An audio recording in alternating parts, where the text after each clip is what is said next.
Boa noite, bem-vindo à presente edição do Telenotícias, hoje 4 de dezembro de 2022, momento em que começamos a informar o país e outras partes do mundo. São destaques que marcam a presente edição do Telenotícias as seguintes. Transportadores defendem o aumento da tarifa de transporte caso o governo pare de dar subsídios. Tribunal que julga o caso das dívidas ocultas prova neste sábado que 8 réus do caso não cometeram crimes. Espanha diz que pretende melhorar o sistema de saúde no país e evitar desigualdades no ramo. Milhares de pessoas protestam contra possível acordo para resolver crise desencadeada pelo golpe da semana passada no Sudão. Já no desporto, 16 seleções avançam na maior disputa do mundo, o Qatar 2022.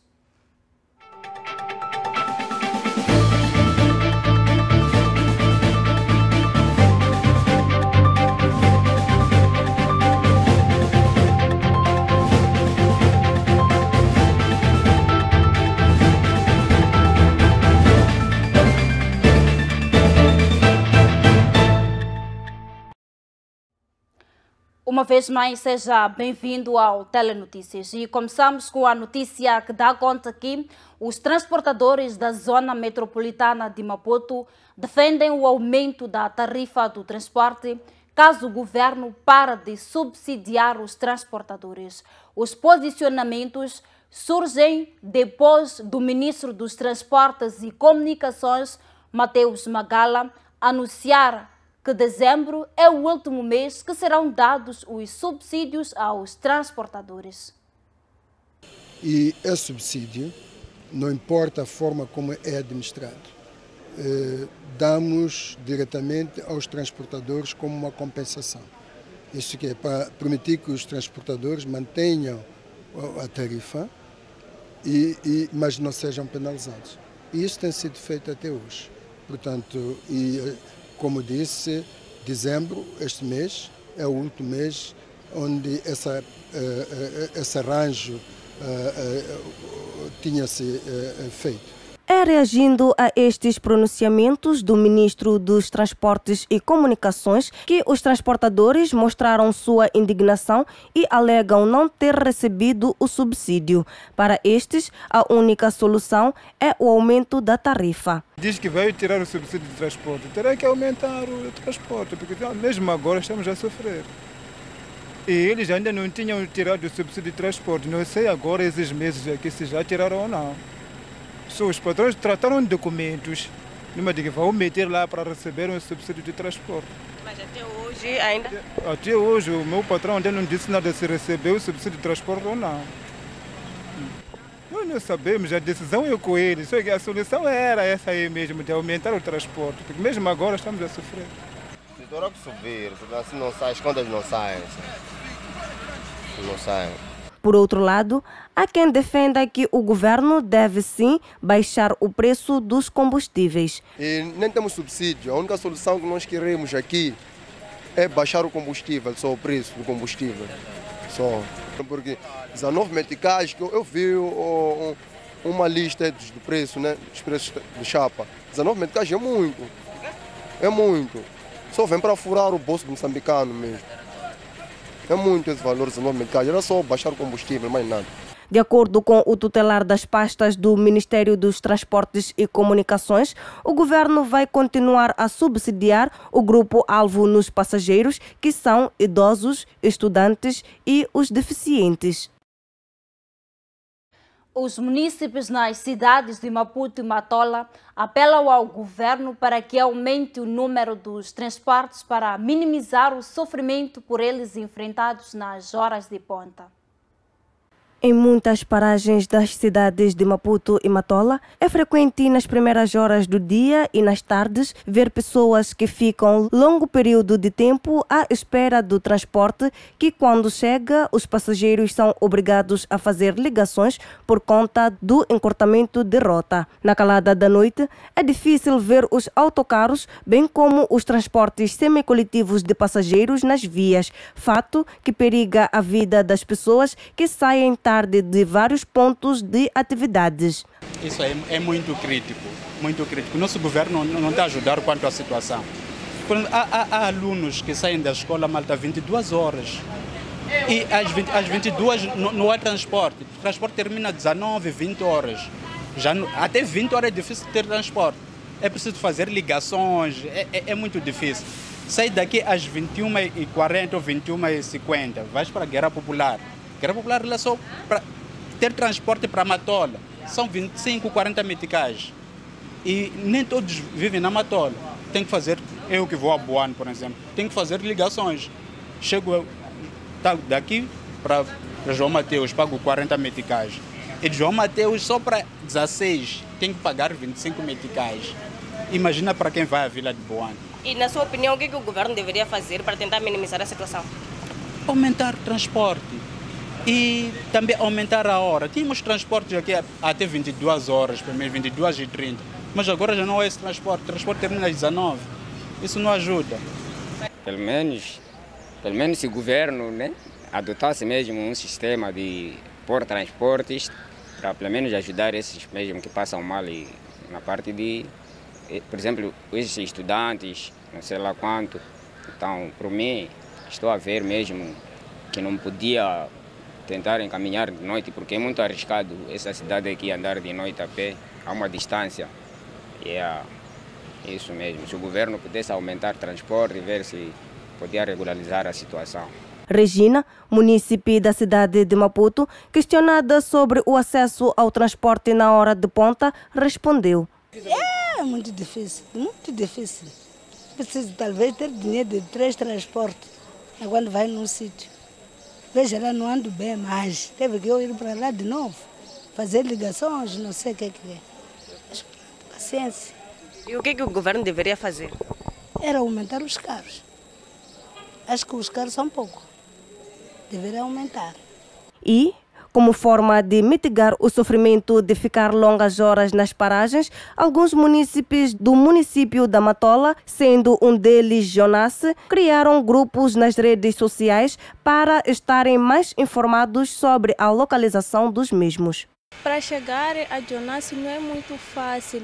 Nós criamos um grupo no WhatsApp que quem está dentro do autocarro atualiza os outros que ainda estão à espera nas paragens para poder apanhar o autocarro, porque só temos um único carro. E quem não está dentro do grupo, não é fácil apanhar o carro. E se por acaso perdes este autocarro, qual é o passo subsequente? Só podemos fazer ligações, não há outra coisa, só ligações só. E isso obriga a gastar muito mais dinheiro? Sim. Sai daqui da Baixa às 17 e tal, e lá chega às 19, é a última hora. A partir das 20, lá já não temos carro. Ainda sobre o dilema de transporte no país, sobretudo em Maputo, o ministro dos Transportes e Comunicações, Mateus Magala, disse que para responder à problemática da falta de transporte na hora de ponta na cidade e província de Maputo, serão brevemente alocados 20 autocarros que vão circular em 6 rotas. Magala falava nesta quinta-feira durante o Conselho Coordenador do Ministério dos Transportes. A falta de transporte público e privado nas cidades de Maputo e Matola está a transformar a vida de muitos cidadãos que chegam a ficar várias horas à espera do autocarro para chegar aos seus destinos, principalmente nas primeiras horas do dia e no regresso às suas residências. Na hora de ponta, a maior parte dos transportes param de operar, o que acaba por agravar o cenário que já tem sido caótico nas paragens. Situação que pegou de surpresa o ministro dos Transportes e Comunicações, Mateus Magala. Bom, não sabia que os privados desaparecem por completo. Essa é uma boa informação para mim. E primeiro queria fazer o apelo aos operadores privados para não desaparecer nessas horas de ponta, porque eles são agentes, são parceiros nesta luta de poder providenciar serviços ao nosso cidadão. Portanto, fica um apelo em primeiro lugar, não desapareça. Estamos todos numa fase em que precisamos de estar juntos para resolver os problemas fundamentais do país.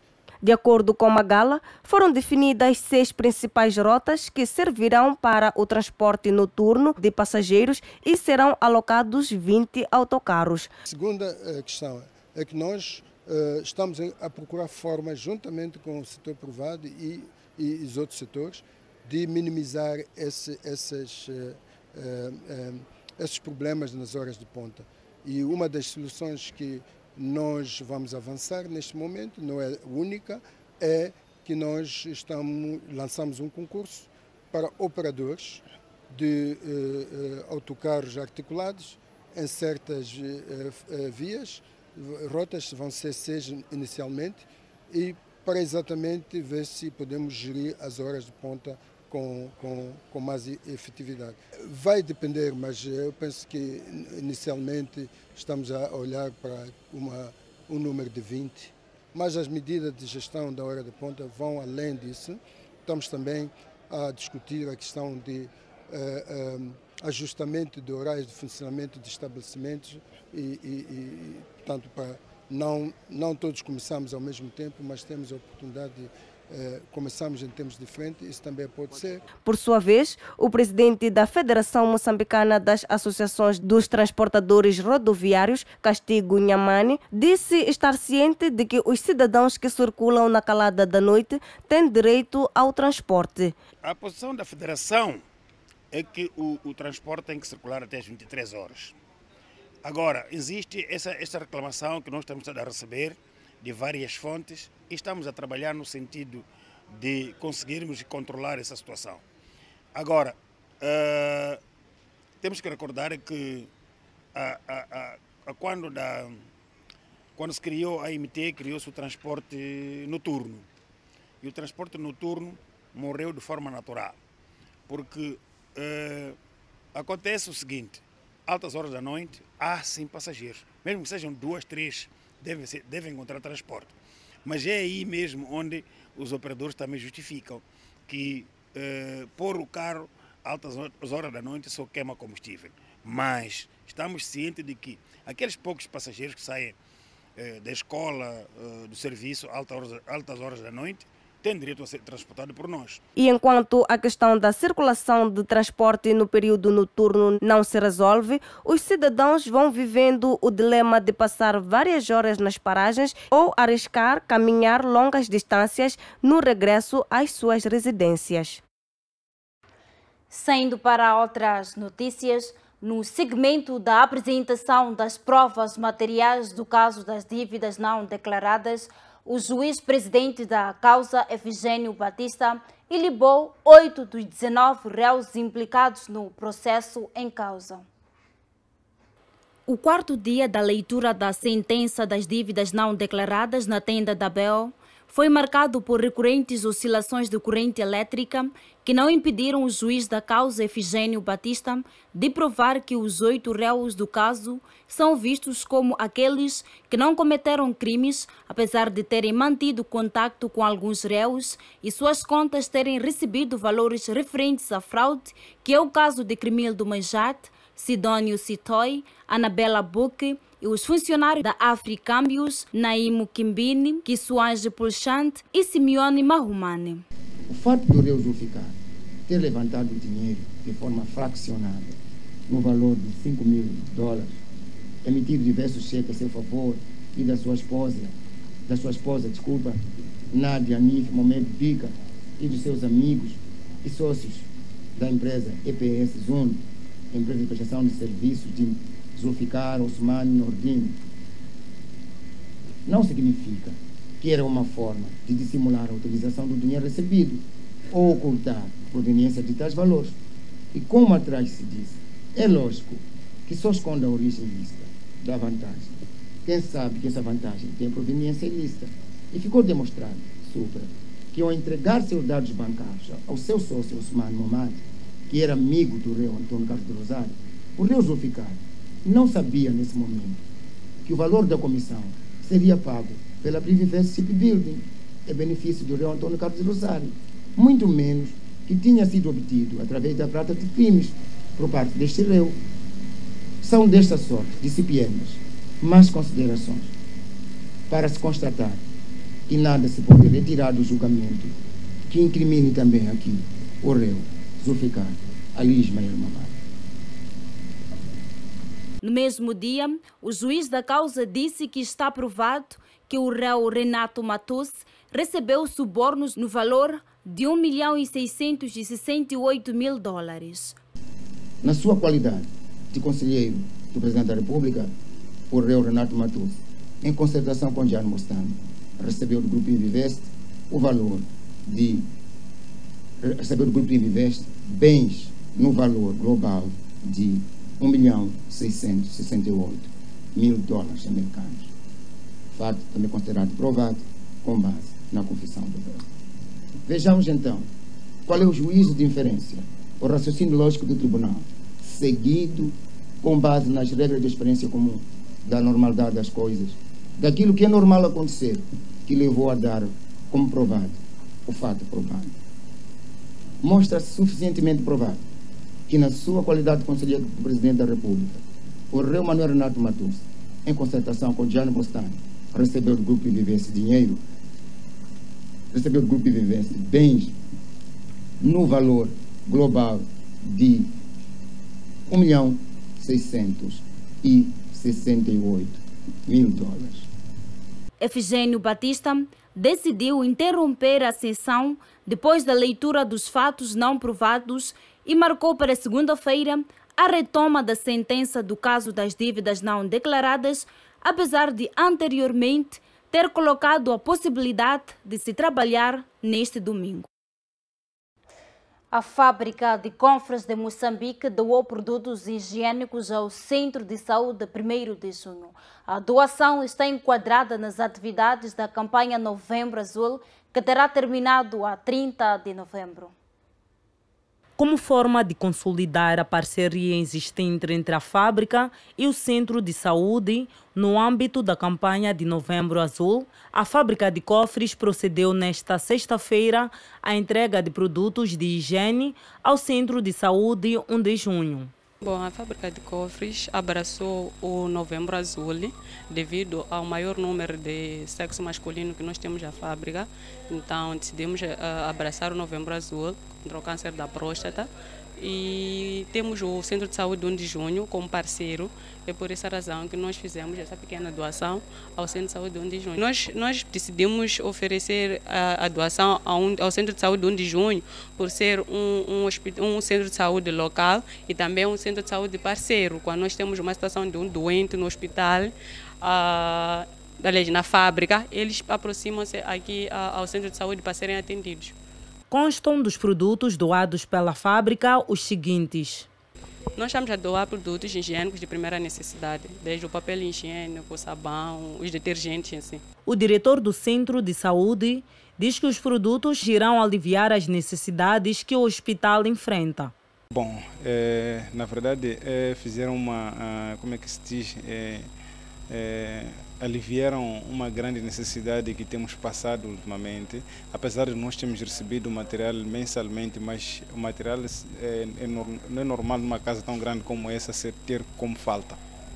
Então nós precisamos tanto desse material e que nós agradecemos muito pela essa grande valia.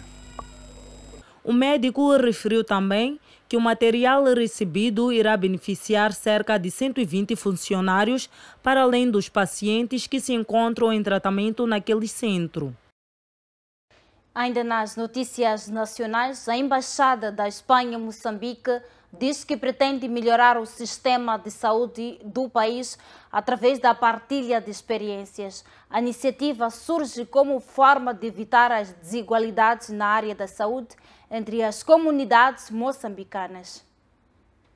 Os serviços de saúde em Moçambique têm chamado a atenção de diferentes parceiros nacionais, bem como internacionais. A Embaixada da Espanha também mostrou interesse em contribuir para o avanço dos serviços no setor. Eu acho que há experiências também lá na Espanha, não? À volta dos determinantes sociais que podem se partilhar aqui, não é?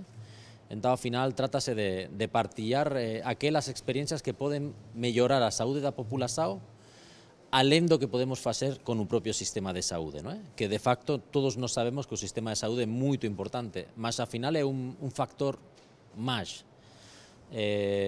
Há outros factores chaves, muito diretos, que afetam a nossa qualidade de vida, não é? O diretor das Relações Internacionais da ONG Médicos Mundo acrescentou que o sistema de saúde em Moçambique tem apresentado melhorias. Entretanto, há necessidade de evitar as desigualdades no ramo. Será um esforço coletivo de melhora do próprio governo, das instituições que trabalham, das organizações.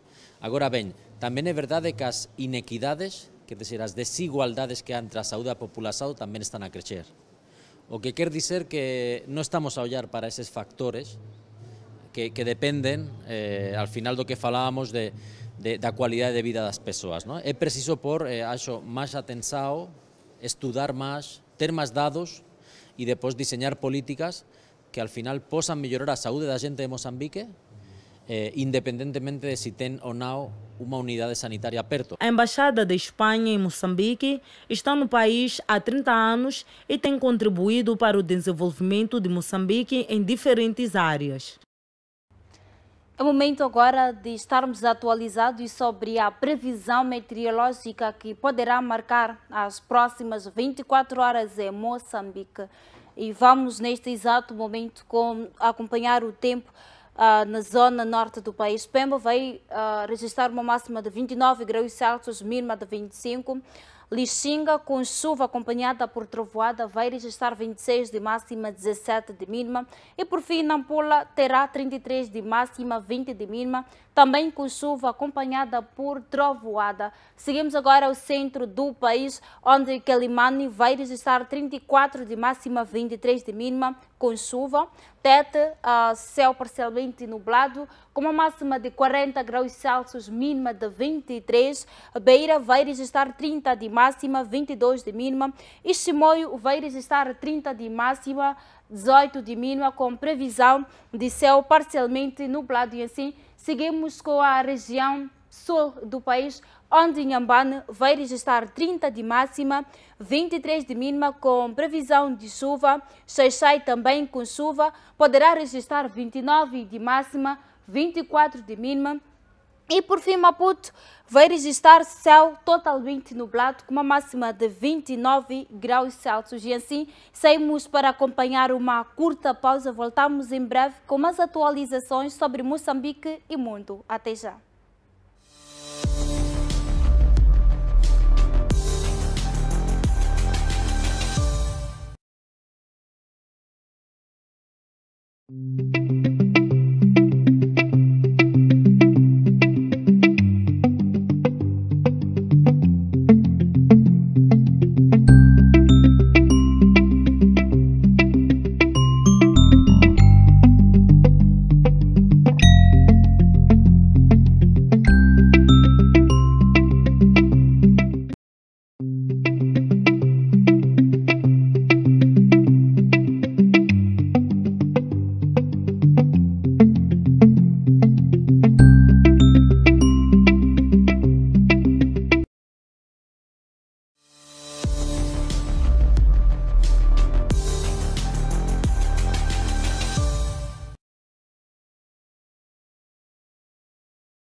Seja bem-vindo à segunda parte do Telenotícias. É momento agora de sairmos para a atualidade além fronteiras.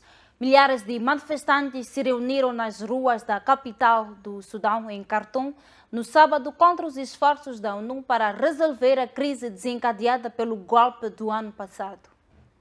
O protesto ocorreu um dia depois que os líderes militares e um importante bloco civil anunciaram planos para assinar um acordo inicial.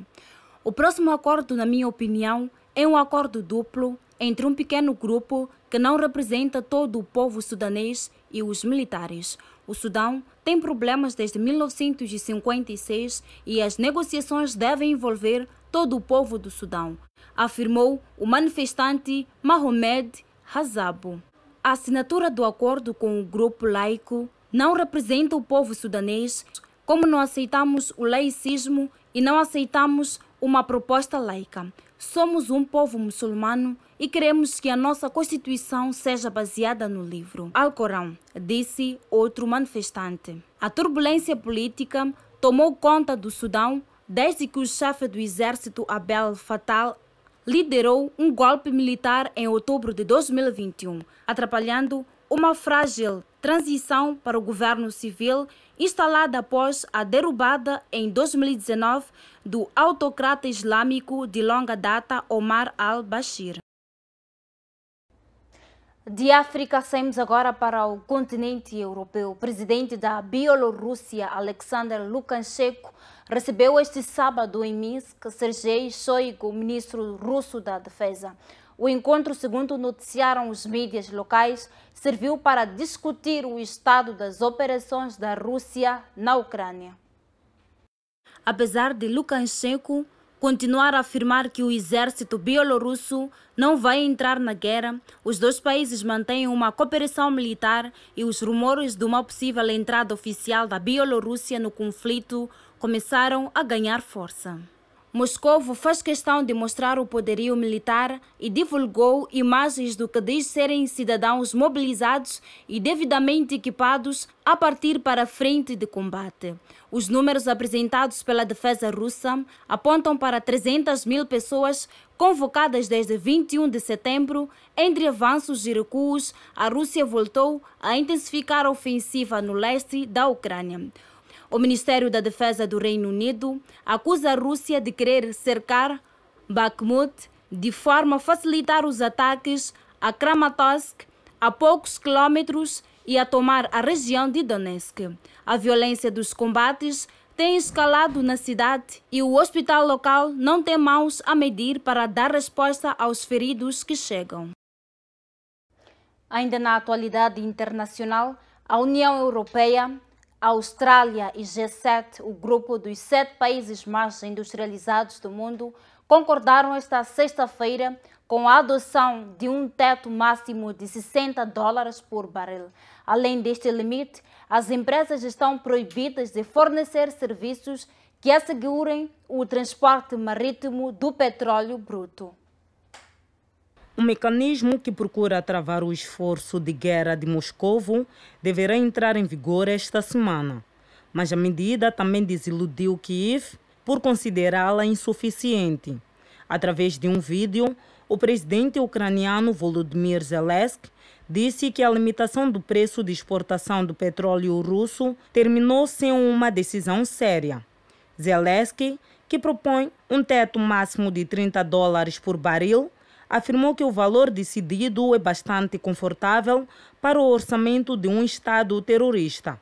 Atualmente, o preço do petróleo russo ronda os $65 por barril.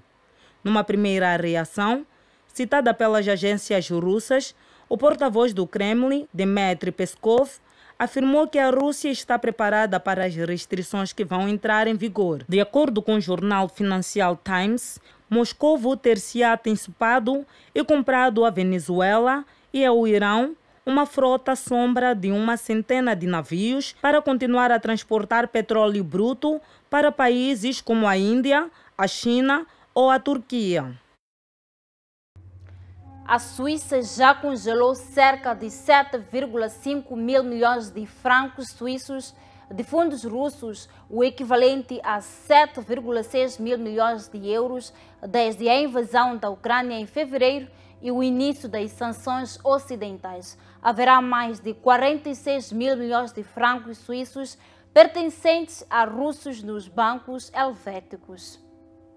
Erwin Bollinger, alto funcionário da Secretaria de Estado da Economia Suíça, diz que é preciso distinguir entre os 7,5 mil milhões de francos congelados, que são fundos e ativos de pessoas que foram sancionadas, que foram colocadas em listas de sanções pela União Europeia e que foram assumidas pela Suíça. Já os 46,9 mil milhões, realça, são ativos de pessoas que não foram sancionadas. São russos que têm os seus capitais na Suíça e também se veria essa diferença na União Europeia se os números publicados pela União Europeia estivessem corretos. Mas as estimativas da Associação Suíça de Branqueiros são mais altos do que os números revelados pelas autoridades. Apontam para a existência de 150 a 200 mil milhões de francos suíços em fundos russos na Suíça. ONGs e críticos internacionais continuam a acusar as autoridades suíças de não fazerem tudo ao seu alcance para congelar os grandes volumes de dinheiro russo existentes no país. Saímos agora para a atualidade cultural. A província de Sofala arrancou com os preparativos para acolher o evento denominado Réveillon dos Sonhos, com a presença dos artistas nacionais e internacionais. A informação foi garantida por promotores do evento da Nova Era, que já decorre os preparativos para acolhimento do evento no final do ano, denominado Réveillon dos Sonhos. Na verdade, este é um projeto que decidimos juntar aqui com o Grupo Solange, que é para preparar e fazer acontecer o Réveillon dos Sonhos. Réveillon dos Sonhos é uma marca que todos os anos acontece na cidade da Beira e dessa vez acontece de uma maneira mais diferente, de uma maneira um pouco mais com outra visibilidade, e decidimos de certa forma escolher esse leque de artistas, que é a Ana Joyce, o Hot Blaze, o DJ El Puto e outros DJs de cada cidade, que é para agregar mais valor àquilo que é o final do ano. E estamos firmes e queremos garantir que o final do ano será no Solange Beach Club este ano e será um grande Réveillon de sonhos. Por seu turno, o representante da Solange Beach Club disse que, para além da atuação dos músicos internacionais, também vão marcar a presença dos músicos nacionais como forma de emancipação da cultura no Chiveve. A parceria está a resultar muito bem na ótica da Solange e penso que da Nova Era também, porque nós tivemos que encerrar um capítulo de 4 anos aqui na Solange em que só cantavam e só atuavam músicos moçambicanos. Chegou uma altura em que achámos que esta posição radical de só ter música moçambicana e não trazer também, uma vez por mês, um artista estrangeiro, não seria a melhor forma, porque o público estava a pedir, sem dúvida, que também a arte seja universal e que não sejamos só radicais a trazer música moçambicana. Porque estamos a trazer artistas moçambicanos conhecidos, de renome, que estão ao nível dos artistas estrangeiros que também atuam. Vamos ter a banda da casa, portanto, que se chama Banda Chiveve, que é a nossa banda, a acompanhar o Hot Blaze, com o grupo de dança Chiveve. Vamos ter uma outra banda também da Beira chamada The Project, que toda a gente conhece, que vai acompanhar a Ana Joyce. E depois vamos ter vários artistas locais, ainda não está selecionado quem vai ser, mas estamos a falar de Chinho Raposo, Cipri Júnior, estamos a falar do Dito Filipe, que é muito conhecido, também vai ser convidado. Estamos a falar da Yúrica, da Lourdes Montanha, de uma série de artistas e bandas que vão participar também neste Réveillon dos Sonhos. Importa referir que em Sofala a emancipação da cultura continua a ritmo satisfatório. As imagens são de Lino Pedro, Mendes Mundai, FTV, Cidade da Beira. É momento agora de olharmos para o desporto. Apenas 16 seleções avançam na maior disputa da Copa do Mundo. França, Polônia, Inglaterra e Senegal disputam este domingo para as oitavas de finais. Começam os oitavos de finais da Copa do Mundo. Neste sábado, Holanda e Estados Unidos abriram a fase do Mundial. Os holandeses venceram por 3-1 e avançaram para as quartas de finais. Na outra partida do dia, a Argentina superou a Austrália por 2-1 e agora irá desafiar a Holanda por um lugar na semifinal. Para este domingo, a disputa pela bola de ouro é entre França e Polônia, Inglaterra e Senegal. Deste modo, Portugal, Espanha, França, Inglaterra e Países Baixos estão entre as seleções europeias em ação nos oitavos de finais da Copa do Mundo 2022. É com essa matéria que colocamos o ponto final na presente edição do Telenotícias. Mais atualizações sobre o Mundial Qatar 2022 nos nossos próximos blocos noticiosos. Votos de continuação de uma boa noite. Acompanhe já a seguir o programa Grande Reportagem. Boa noite e até amanhã.